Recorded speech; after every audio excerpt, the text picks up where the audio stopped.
একজন পুলিশ অফিসারের কত টাকা হলে এত বড় একটা রিসোর্ট হোটেল দিতে পারে? চিন্তা করা যায় যে এই রিসোর্টের নিম্নে একদিনের ভাড়া, এক রাতের ভাড়া 10,000 টাকা। এটা সবচেয়ে নিচের ভাড়াটা 15-20 হাজার টাকা পর্যন্ত ভাড়া আছে একদিনের জন্য। চিন্তা করা যায়?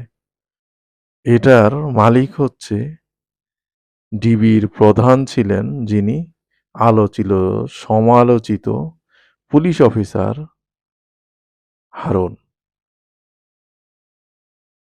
চিন্তা করা যায় এরা কত টাকা কামাই করছে। তার দেশের বাড়িতে এই রিসোর্টটা উনি দিছেন। ওনাদের নিজস্ব কিছু সম্পত্তি কয়েক একর আছে, আর সবটাই ওনার কেনা সম্পত্তি বলতে গেলে। কেনার মধ্যে উনি আবার কিছুটা, বেশিরভাগটাই বলা যায়, দখল করে রাখছেন, যাদেরকে ক্রেতাদেরকে টাকা দেন নাই।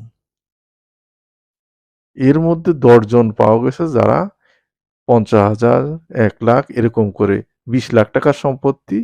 এক হিন্দু আমি এখানে দিয়ে দিছি দেখেন, যিনি ২০ লাখ টাকার সম্পত্তি পেয়েছেন মাত্র ৫০,০০০ টাকা। এইসব হিন্দুরা, ডিবি হারুন এখন নাই ডিবিতে, ইয়েতে নাই, ওনার তো এখন হাসিনা সরকার নাই, ওনারও ক্ষমতা নাই।